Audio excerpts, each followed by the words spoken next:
All right, what's happening, everyone? Welcome to Bleav in Chargers. I'm still getting settled in. And for those of you that are already in the stream, the live YouTube here, guess what? Lowe is not going to be here. So my apologies. I know it is a big letdown. I love having Lowe. You love having Lowe. He is a future Hall of Famer, should be Hall of Famer, and he will likely be back next week just with training camp. Schedules were a little nuts today. Normally we like to do this, and Lowe's window is in the morning on Wednesdays, but Coach Harbaugh went at 9 a.m., so I had to zip out of my Seal Beach home to get up to El Segundo at about 7:30. The waves were pumping, so I had to get in the water and take advantage of this Hurricane Genevieve these next couple days, so I couldn't do it any earlier because I had to score my tasty waves, and we just kind of missed each other. So this is going to be me and you and all the things you want to ask, and as I dug into my little notebook action there from today. Got the new roster that is all laid out with really no changes except for one, and that is that they got rid of Ben Cleveland and they brought in a backup long snapper, Peter Bowden.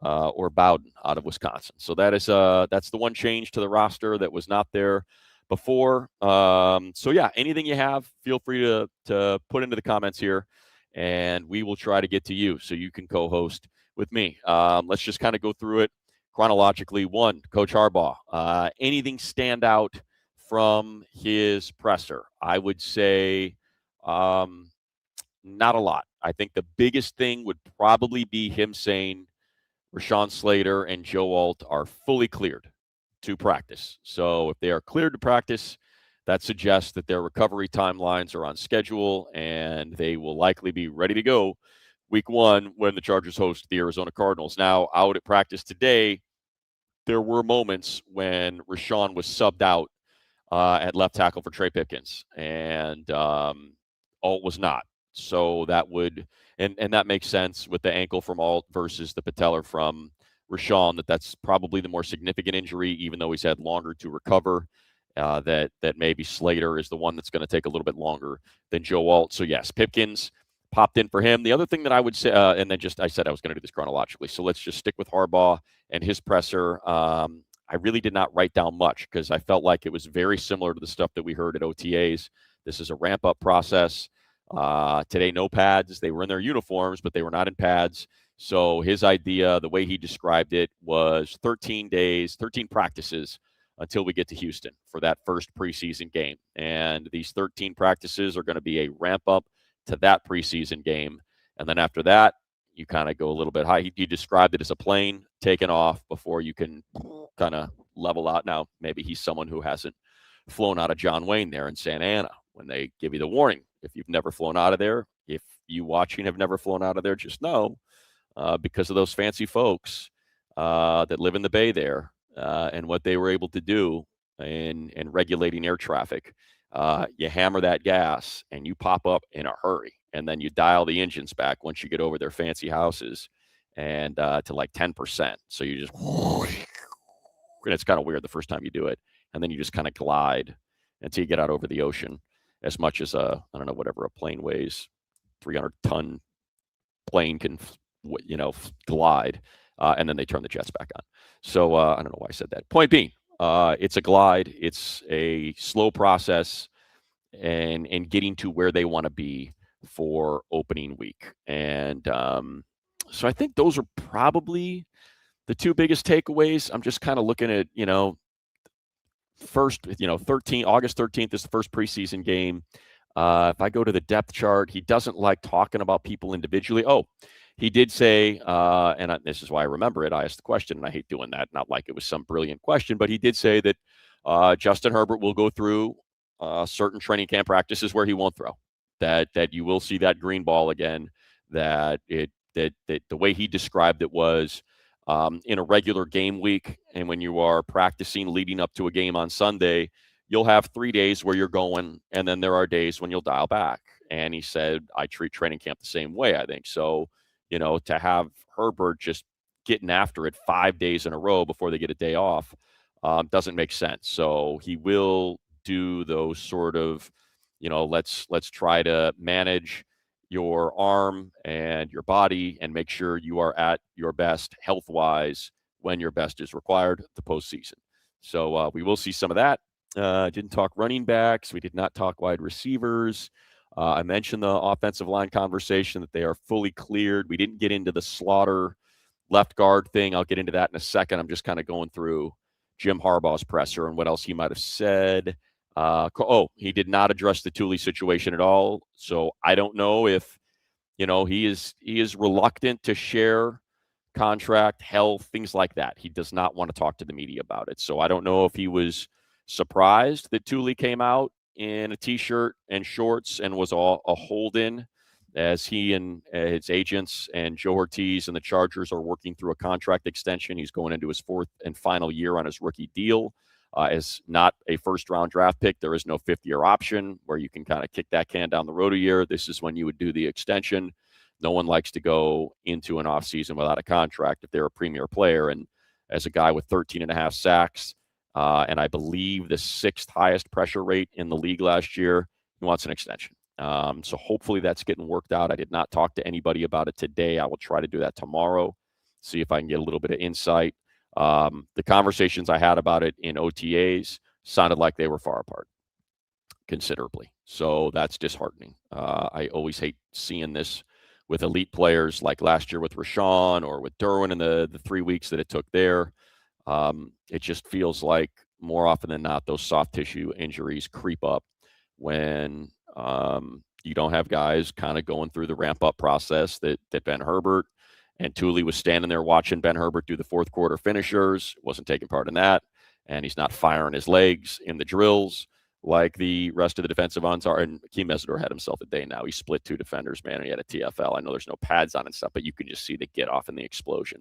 When you're not doing that, I liken it to the old folks that are watching.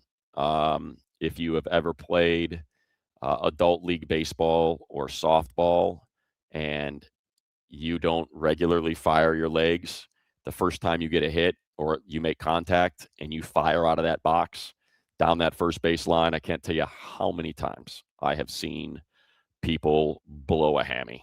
And it's just you don't fire your legs that way ever in real life. You're not exploding out of a stance and firing as fast as you can. So I think that, look, he's going to try to manage it and do his best to replicate what they're doing out there while making a point that the team isn't where his agents want them to be.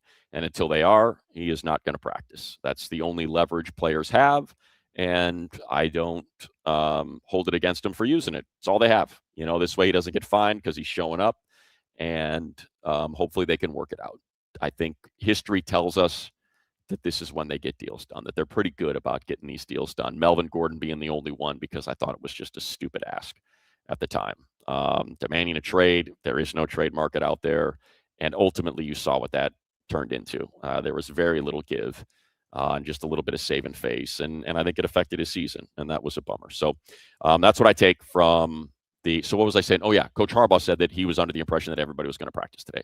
So either he just didn't want to share that with us, or he was surprised when Tuli came out in a T-shirt and was not practicing because he practiced at OTAs. So it is possible that he caught the coaches in the front office by surprise, that he decided to hold in and showed up a little bit late and was working off to the side. Cool. So that's the Harbaugh presser. To practice as I get a sip. What did we see? Brenen Thompson's really fast. It's the first thing that popped into my mind when I thought about what I saw out there. He is really fast. He and Herbert had a couple connections. And then just to jump ahead to Herbert's presser after, he shared, I believe his exact words, was one of the only things that I wrote down from either the Coach Harbaugh or Herbert presser. Brenen Thompson is going to be very, very good, and he is going to make a lot of plays. That is from the mouth of Justin Herbert, his quarterback. So given a guy with an arm like Herbert's, 4.26 speed, and I know that there is a graveyard with a million names for NFL careers of smaller guys that have sub 4.3 speed and have not been able to make it. There are very, very few examples of it working out. I think Brenen Thompson is different, not because he's a Charger and I work for the Chargers, But if you go back and look through his tape, it's the SEC. He's not doing it. Nothing against any other conference I might mention, the Sun Belt, the MAC, the AAC, the Mountain West. He is doing it in the most physical conference in all of football. And teams came in against Mississippi State and tried to press him and be physical with him. And it didn't matter. He still got his. So I think if you're able to do it at that size and that sleight of build in the SEC, I have a little bit more faith that you might be able to pull it off here in the league. And hearing Justin Herbert say that he believes he's going to be very, very good helps solidify that position for me. So, yeah, so he looked good. He shined. Q had a really nice one-handed catch out there. Ladd, I saw there was a quick out. Drop back. I think Herbert threw it. So it was just a quick out and had Dayon in coverage because it was so quick, right? And that's what we've been hearing a lot about from Mike McDaniel. Quick game, get that thing out. And, man, he hit Ladd right in stride, and you know how good Ladd is at whipping. And he just whipped that thing back, and, man, Dayon was still going this way, and Ladd was already 2 steps this way. So I do think our friend Matt Harmon, who comes on with us every year from the Combine, he's an old friend of mine from NFL Network, and now has got his own thing called Reception Perception. No one's better at talking wide receivers in the league than Matt Harmon, or maybe, a former wide receiver. But Matt's great. He charts every single route, not every single target, not every single catch, every single route for all of these guys. And then graphs route by success, typically in a red, yellow, green, in terms of what is the most successful routes that he runs. What are the routes? And then he does a separate graph of what are the routes that they get the most targets on. And so, and he does it for every receiver in the league.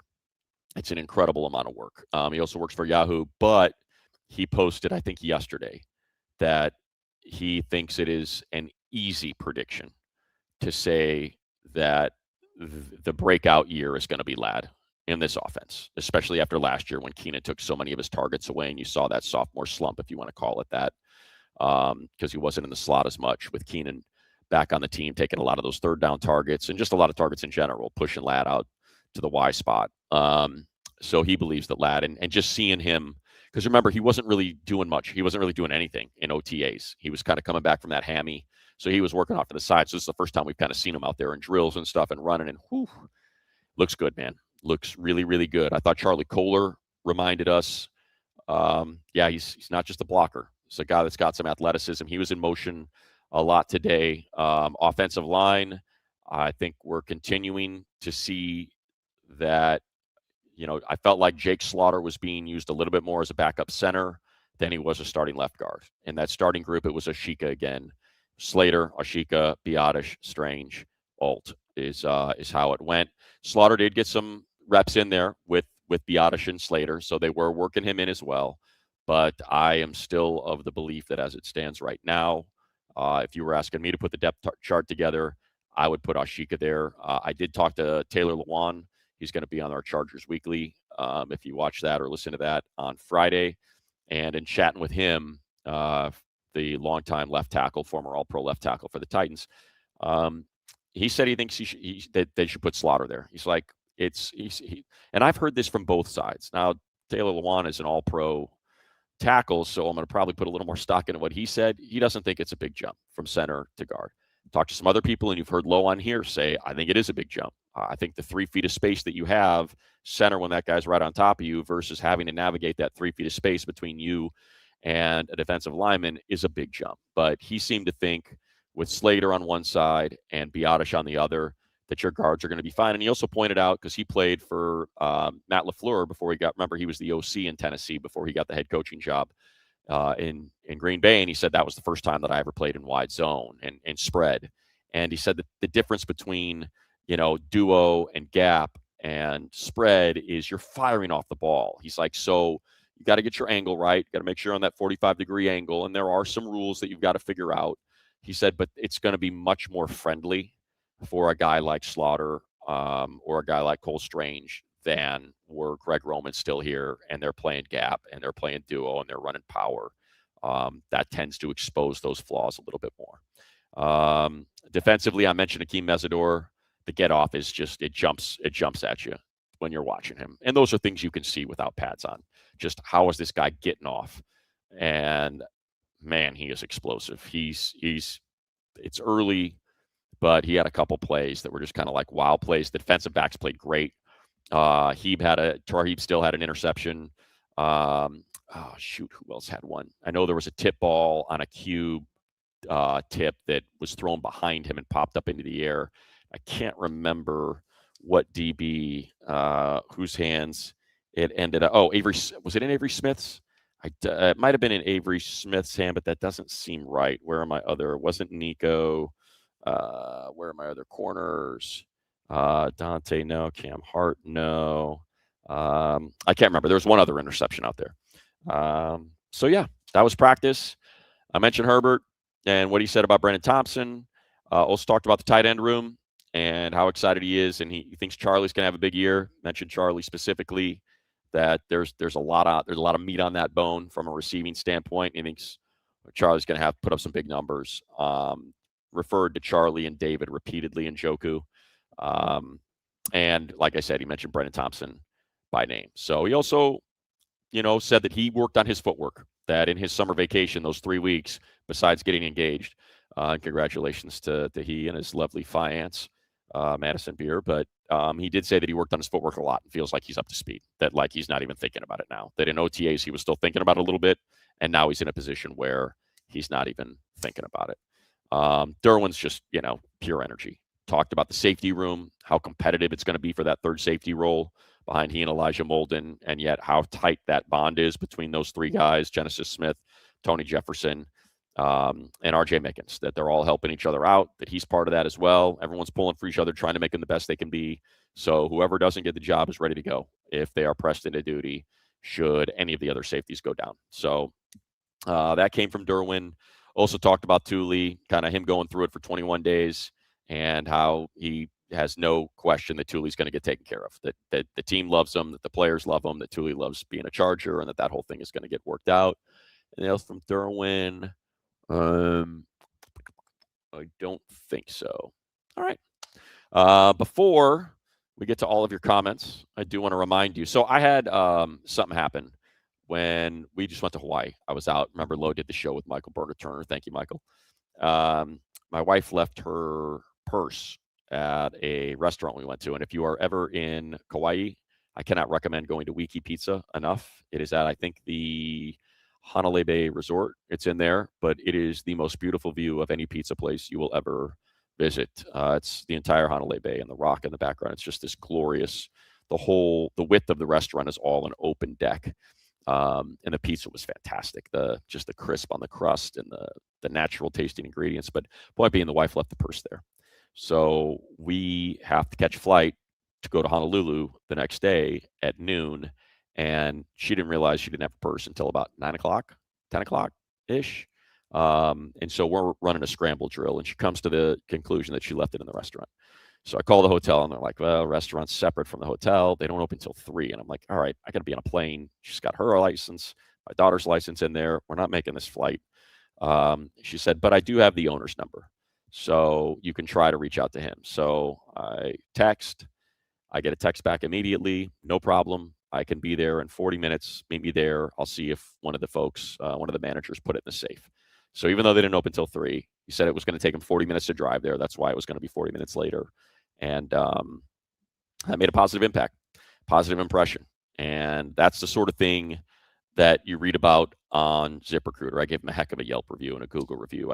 Could not thank him enough. We couldn't stay and chat because we had to haul to the airport. We made the flight and all that sort of stuff. But that's kind of the thing you find out about candidates on ZipRecruiter. They're going to give you all that insight, and they're going to tell you, the candidates are going to tell you why they're interested in you. ZipRecruiter is going to tell you why they stand out from others. So we want you to try ZipRecruiter for free as you're hiring and you want to take care of your business with the best people possible, like that dude. ZipRecruiter.com/audio. And ZipRecruiter has a new feature that shows you the most interested qualified candidates first. So it'll sort them for you, and you meet the right people faster. Powerful matching technology finds qualified candidates quickly. Candidates tell you in their own words why they are interested in your job. ZipRecruiter, obviously, #1 rated hiring site based on G2. So try ZipRecruiter, meet great candidates who will go the extra step for your job. 4 to 5 employers who post on ZipRecruiter get a quality candidate within the first day. Try it for free today at ZipRecruiter.com/audio. That is ZipRecruiter.com/audio. ZipRecruiter, meet your match on ZipRecruiter. All right, here we go. Oh, look at this. A lot of comments. Chris, thank you. I'm glad I scrolled to the bottom first. I had a chance to hang out with Billy Ray Smith on a few different occasions. And this is like probably 20 years ago. What is it, 2026? So no, it wouldn't have been 06. It would probably have been about 15 years ago, 15 or so years ago when I was calling football nationally and I did a Charger game down in San Diego. I think it was a Charger Giant game at Qualcomm. And that was the first time I got to hang out with Billy Ray, man. And he was just a sweetheart of a guy, just, all swole, intimidating. And I was with Hank, because Hank was doing color for the Charger broadcast with Josh. And we were all just kind of rapping together. And Billy Ray came up, and man, just the two of them laughing and telling stories was great. And I was able to come across him a couple other times for some of the Charger Legend events that we would do. And just a great, great guy. And then the last few years, you could kind of see, things taking hold, and it was really a bummer, man. And because he's just such a guy that was full of so much life, and you can just kind of see that being pulled out of him. So, I think there's a pretty famous, or pretty popular clip of, I want to say, he's on Stephen Colbert. I think Keanu Reeves is on Stephen Colbert. And it's a weird question, but Colbert asks him, what do you think happens when we die? And Keanu, if you ever watch interviews by Keanu's very thoughtful, and he's a great interview. And he just kind of sits and he thinks for a second, and he said, I think when we die, we are missed by the people that love us. And I think that's the best way to put it. I would imagine there's a lot of people that are sad today, because Billy Ray was just a ray of sunshine, man. He was a really good dude, and the limited amount of times I was able to be around him, because he was a radio guy. He did a radio show, so our paths would cross, because obviously I do radio every day and have for 30 years. So that was kind of the circle that I was traveling in, and how I got to meet him a little bit. So thoughts to his family, and to those that were very close to Billy Ray. It's a very sad day, because he was way too young to have passed, and not an easy thing to live with. But hopefully, yeah. So thank you for mentioning that. I wanted to start with that, and then I get rolling and I forget these things. King, you're from Pennsylvania. Cool. We are not going to, let's see, Eastern Seaboard. Where could you come find us? You can come find us Monday night in Baltimore. Maybe hit up that game. Buffalo, that's a little bit further, I think. Yeah, I think Baltimore would definitely be closer than Buffalo. I guess it depends what part of Pennsylvania you're in. And I could be no, I think that would be right, depending on what part of Pennsylvania you're in. So yeah, maybe we'll see you out there, King. So a lot of low in here, a lot of chicken wings, and blue drink, not grape drink. All right, you keep that screw music to yourself. First AI lawyer. Live today. Let's go. Chicken wings in the morning. There's so much. Low's the best, man. Pre-workout. Time for another great pod from Money, Low, and Lindsay. It's just me and Lindsay. Maybe she'll crack her mic and you guys can hear her takes. She loves the Chargers and knows a lot about them, but never weighs in. I eat chicken for breakfast all the time. I'm the weird one. I don't disagree with that, GS. Money still putting away his surfboard. Low is finishing his Tabasco wings. Exactly. We were a little bit late, Sergio. But again, I apologize. This is all because of the training camp schedule. It starts at 10. It goes till noon. Harbaugh had his presser today, so I had to get out of my house by like 7:30. Bolt up. Appreciate you, Super Hawaiian 44. Just got back from, like I said, Kauai for 3.5, and Waikiki, I should say, Oahu, because we kind of cruised around, did a little bit of North Shore. We always kind of cruise around the island. So I'm such a huge fan of Hawaii. It's stupid.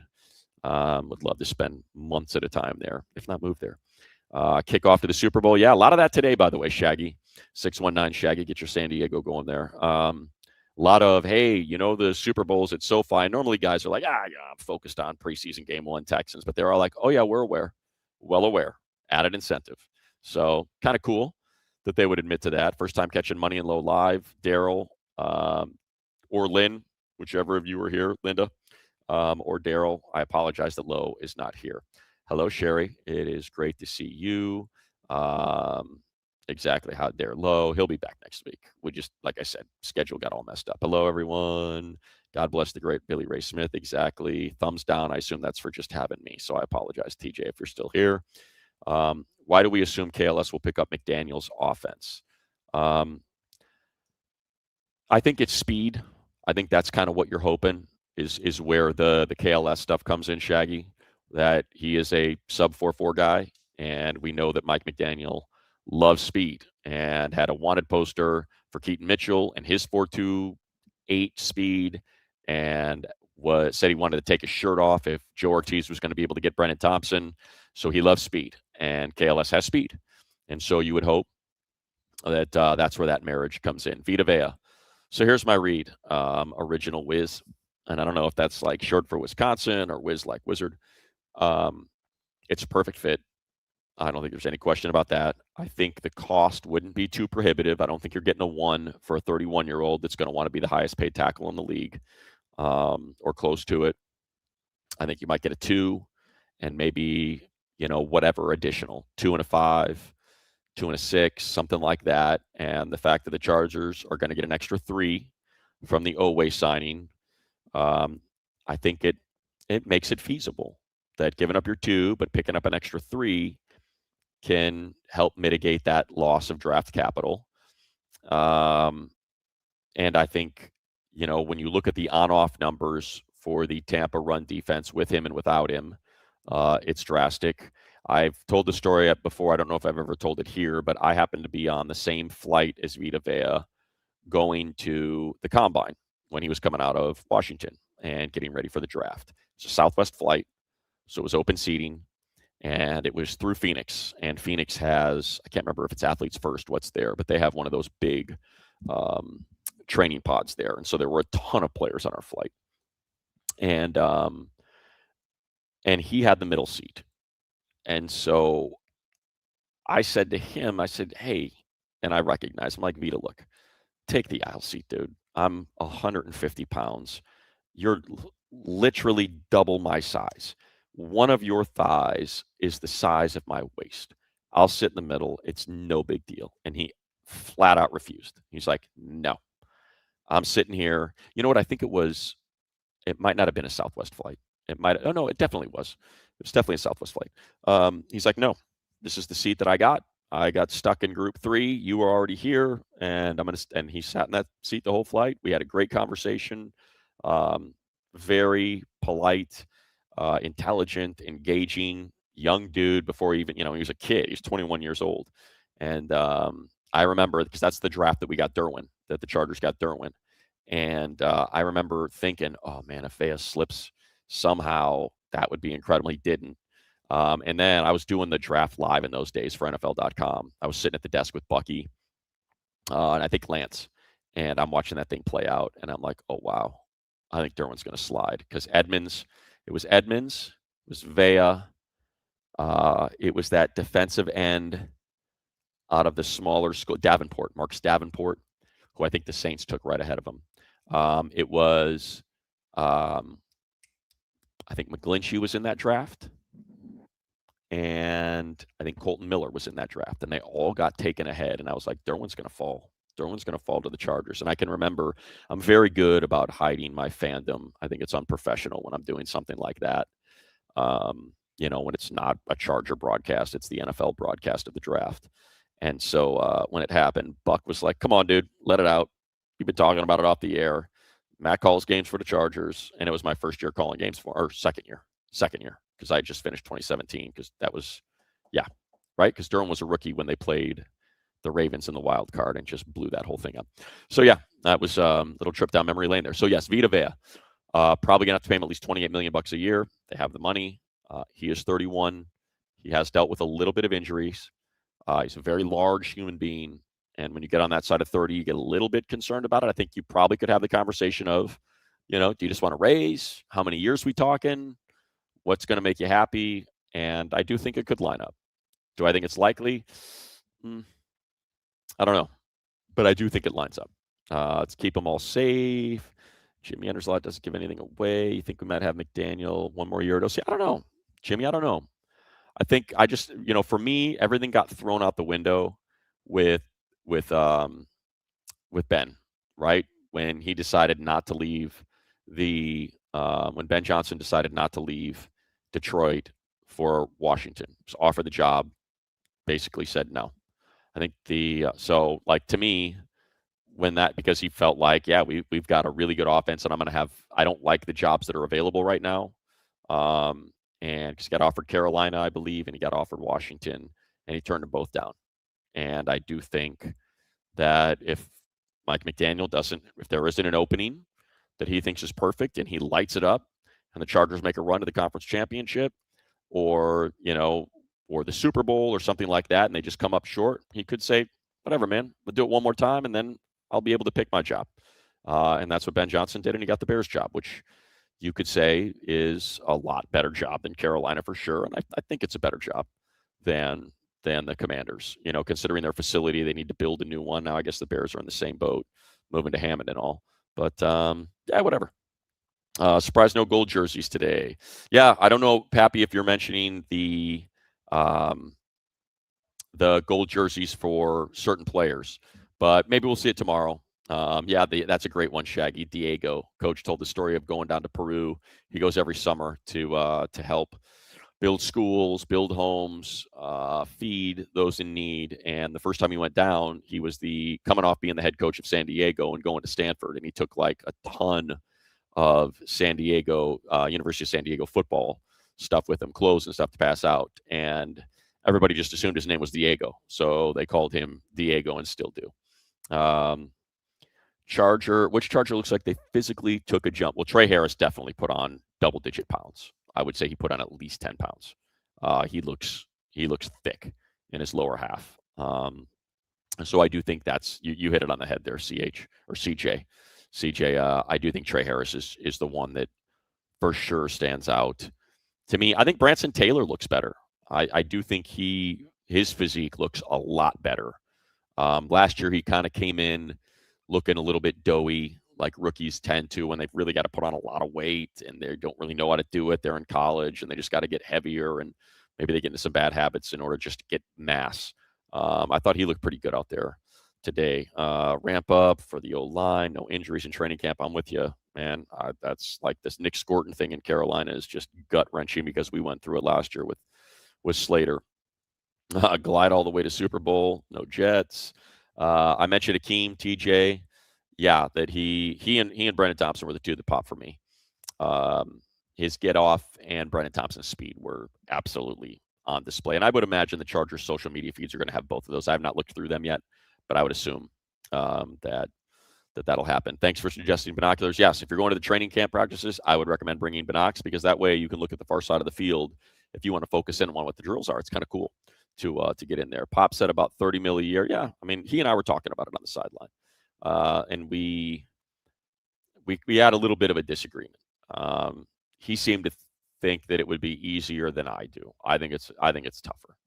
I think my opinion is, and this is nothing more than my opinion, I think they are coming from the Max Crosby, TJ Watt contract side of things, and using 13.5 sacks, and he has gotten better every single year, and he is only 23, and you are paying for his future, and we are trying to get that number in line with what we think he's going to be. And the Chargers are coming from the place of Josh Hines-Allen, which is $28 million a year, one standout season, 17 sacks, and hey, we'll pay you for that. But if you want more, you would have had to have proven more. So it's hard to give you the Nick Bosa. Pop was saying 32 to 34. I was saying I think it's more in line with 30. That would probably get it done. So if he has now come back to that, then I would say yes. We agree. Amarian bigger this year? No, he's just a large human. He is a very large player for the position, and he is proportionally stacked. He's that's how you get people talking about. I might like him as much as Ashton Genty, if not better. Like that's how you have that conversation. Yeah, he is a monster, and it's going to be fun if this run game looks like a Mike McDaniel run game looks to see what he's going to be able to do. Far apart. Damn, let's play this year. Who knows? They may find a middle ground. Everybody's look. His agents are going to ask for way too much. The Chargers are going to offer him way too little, and it's all about trying to be realistic and recognizing, hey, you're not getting him for $25 million a year. You're not getting him for $28 million a year. It's just not happening. Inflation and age, you're going to probably have to be north of 30, and they're going to have to recognize, as great as he is and as great as I think he can be, it's just you can't go into a negotiation and say, yeah, we want him to make more money than Nick Bosa and Max Crosby. That's just not, you can't do, it's not going to happen. The team isn't going to say, yeah, we'll do that. We're going to pay you that way. So, not without an all pro, not without a Pro Bowl, not without that sort of, not without all pro nods. So if you don't, someone analyst that said the Keenan Allen's been cut. Yeah, that guy's kind of stupid. I'll just leave that at that. It's just, I think what happens, I shouldn't say that. That's mean. What he said was stupid. I think what happens when you do live radio and it's not a podcast that you can, like right now we're doing a YouTube live, right? I do live radio every day. So what you say is out there. And I think sometimes people that have not done this a lot, that haven't done radio a lot, they sort of get caught up, especially when you're someone like Jason who fills in for Colin. And now you're interviewing guests. Now you're interacting. Now you're reacting to something that he says, as opposed to just doing your, hey, here's my 5-minute prepared. Here's the news. You react to what the headlines I read. And I think you get caught up and you just say stuff that's completely inaccurate. And him saying that Keenan's been cut by half the teams in the league was not smart.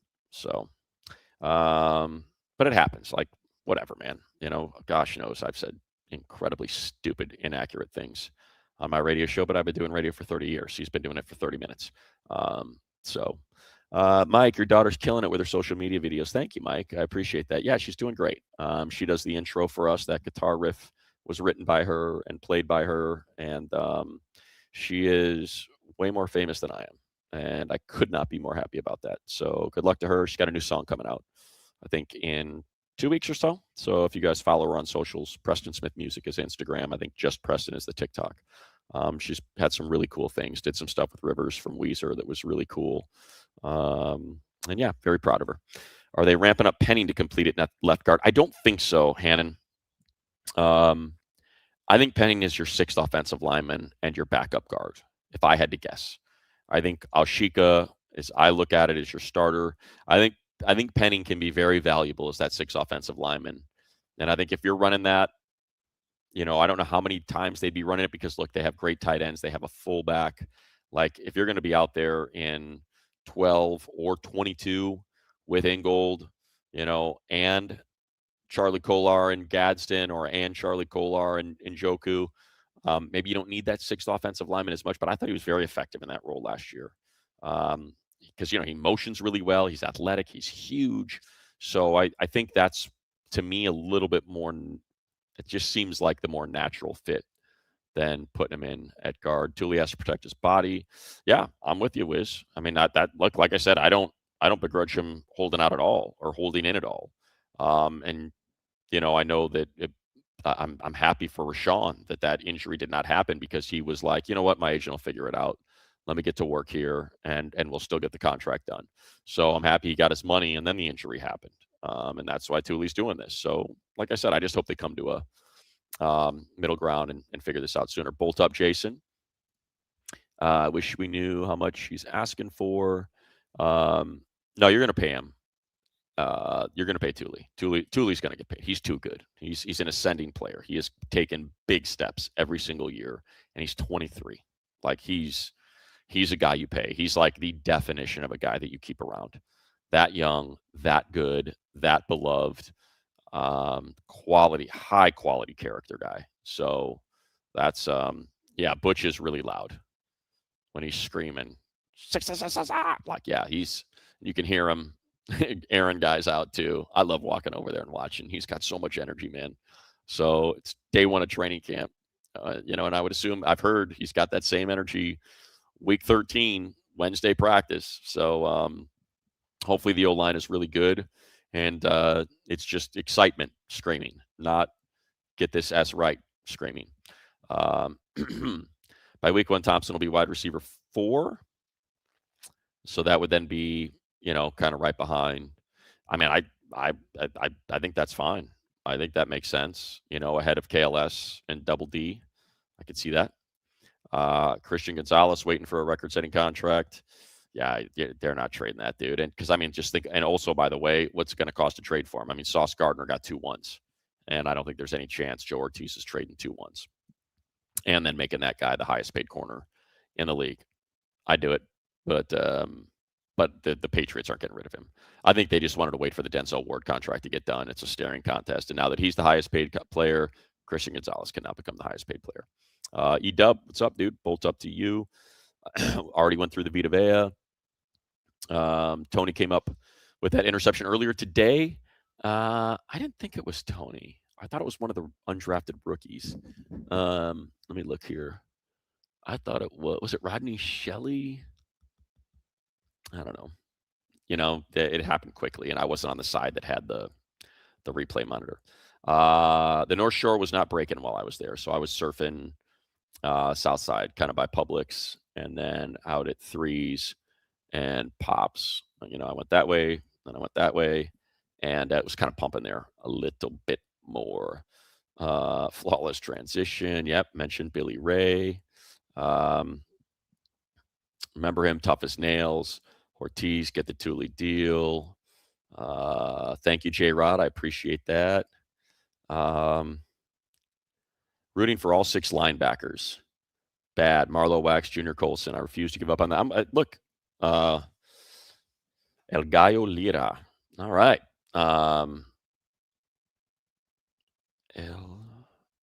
Gallo Lira. All right, I'm looking. So that would be Denzel Dayon, Troy Dye, Junior Colson, Marlowe Wax, Delshon Phillips. Yeah. I could see it. I could see it, dude, where they all make it. They're all, Delshon is the best special teams player on the team. Marlowe Wax plays special teams and balled out when he got his opportunity in Week 18 against Denver. Troy Dye, very good special teamer and has been their third linebacker. Denzel Dayon, and then Junior, who we know, was captain of the defense that helped Jim Harbaugh win a national championship. I hope he gets right. I hope he's healthy. I hope he can be part of a legitimate competition. Because, it's not likely they carry 6 off-ball linebackers, but all those guys, if Junior can get right and go back to being what we thought he could be when he was a third-round pick, and we thought he was going to be an immediate starter. Let's see. Fascinated with the practice times. Going to have an incredible impact. When Jay Herb mentioned B. Thompson right away. Yeah. I'm talking a lot, so the throat's getting a lot more scratchy. Not getting any commercial breaks in here. What am I at? 43 minutes straight. I'm with you, Gowdy. So the fact that Herb, he was asked about Brenen. So he was asked about the rookies and about Brenen specifically, and that's when he responded. He's going to be really, really good. Spent a lot of days at work listening to Billy Ray. Yeah, Billy Ray was great, man. Backup QB perform. Yeah, that's going to be an interesting one. I still think it's Trey Lance. And then I think in the case of DJ, I'm a big DJ fan. He had a heck of a throw today to Dale Avon, by the way, Campbell. Probably 40, 50 yards. Just beautiful throw. Beautiful catch. So I'm hoping DJ, if he doesn't get the backup job, that there's a market out there. Maybe they can trade for him. They can trade him for late round pick as opposed to just putting him on the practice squad and someone coming and scooping him up. Catching you live. Glad you're here. Thank you, Daryl and or Lynn. Appreciate it. I'll assume that's Linda maybe, or maybe it's just Lynn. Feels like the Chargers see something in DJ since they've kept him around. Yeah, no doubt. Look, DJ, I've said this before. He's the best high school quarterback. He might be the best high school football player I've ever seen. He played at Bosco, which is right up the road from me. My kids went to Mater Dei. 2 of my 3 daughters went to Mater Dei. So I got to see the DJ versus Bryce Young high school showdowns. And, man, it was nuts. It was absolutely nuts. Bryce won one CIF championship, and DJ won one of the CIF championships. And each of them played their tails off in those games. it wasn't his running back. It was Josh Rosen. Josh Rosen was the quarterback before him. So they were separated by a guy. I think it was Clarkson's kid, if I remember right, that was between them, who went to Penn State for a cup of coffee. But I think the best, most entertaining, but there was this little running back on Bosco, Sean McGrew. Oh, man, could he play. It was wild to watch him. He ended up going to Washington for Coach Pete and did not, unfortunately have the college career that I thought he could have based on his high school career. But man, that dude, that Rose, everybody was talking about Josh Rosen and everyone would go see him play at Bosco. And I was like, whatever with this guy, man. Show me more of the running back. McGrew was so fun to watch. So, and that Bryce Young team against DJ had Amon-Ra St. Brown. And I remember talking to the Charge, to someone in the front office when they were drafting. And I was like, I'm telling you, man, I watched so many of his high school games where a play had to be made. Critical moment, play had to be made. Dude just made it. If he was underthrown by 5 yards, he broke a tackle, picked up the first down. If the ball was overthrown, somehow he found an extra gear and went out and got it. And I just said, proximity-wise, it's high school football. You could see the leadership qualities, the I refuse to lose qualities in him. And that was the year they ended up taking Josh Palmer in the 3rd round. And Amon-Ra made it to the 4th. And, to their defense, they were like, yeah, you're a modern-day guy, dude. Relax. Yeah, I get it. But, evaluations. And look, there's a reason why he lasted to the 4th round. So it's not like, everybody else saw it. Everyone else had some issues with the speed and the athleticism and that sort of stuff. But there's just certain dudes that have that special it factor that goes a long, long way. The Derwin James factor, right? That kind of stuff, man. That special sauce. That's just a refusal to give in and figuring out how they can do anything and everything to get that victory. Just Daryl. Thanks for asking, Money. Gotcha. No Lynn. Thanks, Money. Appreciate your time. Do we have a starting left guard? Blood sausage? No. I used to eat blood sausage when I was a kid. Kishka is what it was called. We'd get it from the Polish deli. And everybody in my family thought it was disgusting, but it was my grandma Mary and I that would eat it together. She would make it up, a little bit of Crisco to get the fat going, and then a little bit of water, I think, to steam it. And Kishka, let me tell you, I Bleav it's Polish. Delicious. Blood sausage, 9620. Sup? What's up, foo? Sup to you? Missed you at camp. Players Interactive. Yeah, absolutely, Pappy. I saw.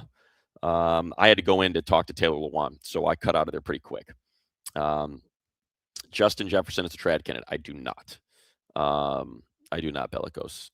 I do think he is as much a Viking as anybody has ever been. He's way too good. The wide receiver position is too important in 2026. I don't think there's any way that they get rid of him. Ingold and the tight ends being used, Chris, a lot. That's how I see them being used, a lot. Is the way I would describe it. Lindsay, you want to throw up some FanDuel, our friends at FanDuel, some odds? Let's give me a break here. Everybody, gaze upon this in awe and wonder while I lubricate my vocal cords.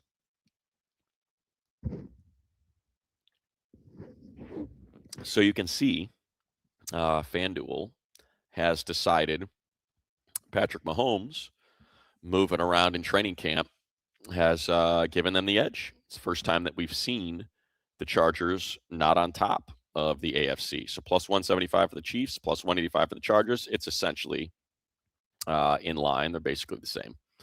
So, but yeah, I think that's a product of people seeing Mahomes move around and betting it down. Remember, those lines move when people start putting stuff, start betting it, and they try to cover themselves.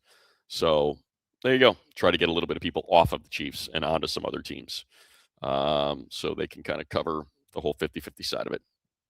Let's see. Watched you back in the day all the time with Dave, Mike, Adam, Greg, that whole crew. Never knew you were a Chargers fan. So glad you became the voice of the Bolts. Yeah, I'll be honest, Aaron, I had already been hired by the Chargers. So I was hired by them in 2017. So I was already working for them. But yeah, I mean, look, obviously I am huge fan. Now, I grew up a Bear fan. I grew up in Chicago. So clearly, Walter Payton, I'm an old guy. I'm 52. So Walter was my favorite player growing up. And understandably, right? Like, just talk about a joy to watch somebody play football. But like a lot of kids, the Charger uniforms were the best uniforms in the league. And that is, we all are a product of our emotional ties at a certain time. And we're probably most impressionable when we're young. And so the Epic in Miami was the royal blue. Remember, it was that deeper blue, not the powder, with the really deep gold. So those teams, the Dan Fouts, Chuck Muncie teams, were the ones that really stuck with me. And from that, I remember seeing that game. I was what, 6? No, I was 8, 7. I was 7 when that game was played, but I remember it like it was yesterday, because I can remember liking both of those uniforms and just thinking like, wow, those are like, our Bears uniforms suck. Those uniforms are awesome. And that was like my first taste. And just the fact that it's airing out all over the place. It just seemed like such a more enjoyable type of game of football than, because I was young. I didn't really know a whole lot about the league. I watched our local game, but like, I remember getting out of that game and being like, I wish we played football like that. And I wish we had uniforms like that. Favorite story of Popper. Yeah, so Popper is leaving us. I think he's one of the best beat writers in all of football, in all of sports. He does such a good job. He invests so much time. Nobody watches film on the beat like Popper. There's guys that do national columns and free agency and are draft people, but Popper was really committed to the job, man, and really invested a lot of time and asked very detailed, informed questions. I think the coaches at times would be frustrated because he was, very adamant about what he was trying to find out and what he wanted to write about. But I think it is important to have writers like that and people like that that do want to hold teams accountable and are comfortable, maybe asking things that aren't the most popular things and things that aren't going to get them to be liked and maybe create a little bit of a standoffish relationship. And I think ultimately good coaches come around and respect that. And they understand that he's got a job to do and he's doing his job. And if they don't feel like answering the question, they don't have to. But it's just a guy that's trying to do the best job he can. And I think Coach Harbaugh certainly respects that. And so I think we're going to miss him. I do. And I know he's looking for a replacement. I hope he finds, it's not going to be easy to find someone as good as him, that's for sure. But I'm very happy for him. He's very excited about taking on this national role and heading up the athletics, free agency and trade and that sort of category of the NFL on a national front. Let's see what else we got. Any update on how Tucker is looking? Why am I spacing on Tucker? Any update on how Tucker is looking? Lindsay, you want to talk in my ear and tell me who I'm thinking of here? Why am I spacing on this? I'm going through the depth chart. Sorry. Oh, Nadame. There we go. That's why I didn't know. I'll be honest, I did not see him. So I did not notice him today. I apologize. And yeah. Yeah, right. He's like my guy to watch. I just said that last week and I space on that. So my apologies, Strobe. I will find out tomorrow. And I'll reply to you in the comments and kind of let you know what I saw. But I did not notice him today. 12, 22, 13. No, I don't think they're going to keep that in their back pocket. I think that, the formations will be used. It was just kind of a little more vanilla today. I definitely saw some 12. Trying to think if I saw some 13. I feel like I did. We love Maui. Watched Chargers beat the Broncos last year at Moose McGillicuddy's. Right on. That's funny. Right on, Pilgrim. And yes, R.I.P. Billy Ray. Is there good surfing in Hawaii? I've heard there is. Where can I get the Bolt the F cup? Lindsay, can we buy those? Can they buy the Bolt the F up cups? Can they still do that? Let's see. I don't have a chat. There we go. Yes. She says yes, and she will add a link. So there you go. Where did you go? I just had you. What happened? Holy cow. Oh, yeah, Isis Waxter. That's who it was. Thank you, Hanan. Oh, wow. See, look at this. I thought I was almost done with all the comments. So here we go. Where can I get Listo? Lindsay is putting it up. You'll be able to see it. John Spanos. Look, I think John does a great job. I think once they got their influx of cash, my phone is blowing up right now for some reason. I'm going to turn that off. My apologies. Yes, I think John makes a positive impact. I think once they moved to LA and they got this influx of revenue and started earning a lot more, I think you have seen how the players being re-signed for even though it didn't work out. When Brandon Staley said, I believe we have a Super Bowl ready team, I need a number one corner, they went out and gave a bunch of money to J.C. Jackson. It was a disaster, but they did. They gave the money out. They spent a bunch of money on reinforcements on the defensive line, like all those things. So I think you've seen that. And this offseason, even though everybody wanted these sort of splash signings, totally get it. I think Mike McDaniel told them exactly what he wanted. I need Charlie Kolar. Okay, you got it. I need Alec Ingold. You got it. I need Keaton Mitchell. You got it. And hey, if we can get David Njoku in here, wouldn't mind running a little 13. You got it. Like, I do think they do a pretty, we got to have Coach Harbaugh, got to have K-Mac back. Just get it done, write the check. You got it. So I do think you see a lot of that. And I know there was some frustration maybe, they've been here for 10 years now prior to that, but I don't feel like there is any of that now. I don't feel like decisions are being made financially whatsoever, that it is all 100% football related. And that's pretty awesome to have in ownership. Yeah, Isis Waxter win a championship for Billy Ray, no doubt. I'm going to probably rip through these because I'm coming up on an hour and throat's getting a little bit scratchy. I've been talking a lot today. Which coordinator will be calling plays in the booth? Usually OC stays upstairs, but Mike was a head coach and called him from the field. Kyle calls from the field. McVay calls from the field. So it's possible that Mike wants to stay down on the field. Jesse Minter used to stay down on the field, and I think Chris O'Leary probably follows in his footsteps and will call him from the field as well. So it's possible that both of them will be down there. 4 a.m. in Portugal.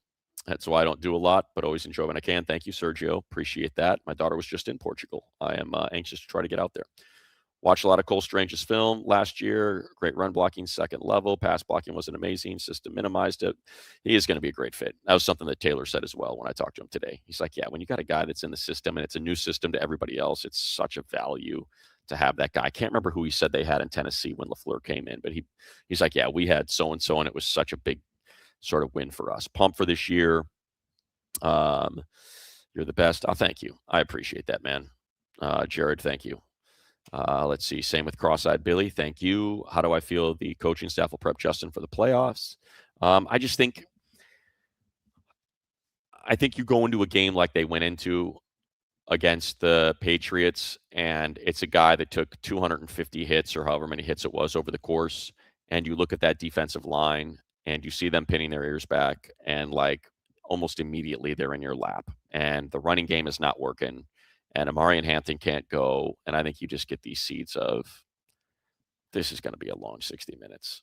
Now, I think you go into a playoff game and you have a top 5 offense, and Justin's had his best season since year 2, and you've got, career years for Ladd and Q, and Amari and Hampton is in the conversation as an all-pro or a Pro Bowler, and you just feel different. You just feel completely different going into that game. Like, oh yeah, we're going to smoke these fools. And hopefully it's a home game. I think that goes a long way. You've won your division. You've accomplished. You've checked the box, as opposed to having to go on the road and win 3 games in order to make the Super Bowl. It's no, we're home. And maybe we only have to win 2. Maybe we got the best record in the AFC. So I think all of that stuff feeds into confidence going into a playoff game. We'll be at the Seattle game. Titanium Shadow. If you see me, holler. I always love seeing people, especially on the road. Huge Miami fan. Knew how good Bane was. Stunned by Mesidor's progress. Mez is quicker than Bane. He's going to be really good. Thank you, Peter. Yeah, that's the thing that jumped out at me, man. Get off. Something about that think about Warren Sapp, arguably the greatest get off in the history of defensive line. And Mez has got that get off.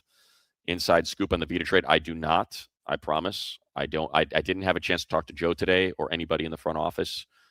Just kind of where I was and where they were did not line up today. So feel for O'Leary. The players love him. So I do think TD 4637 that they are going to run very similar stuff to what Minter did. It'll look a lot the same, but they also say that I think the way they described it was he's more aggressive. A lot of RIP Billy Ray, as there should be. Look at that, Epic in Miami, maybe a Chargers fan. Linebacker battle, I wish I could give you more. You look more German than Polish. I'm not actually either, Alpha Man. I am, my grandmother was Croatian. She was like half Croatian. So I'm like, my mother was half of half Croatian. So I'm a half of a half. I think I'm like 15% Croatian.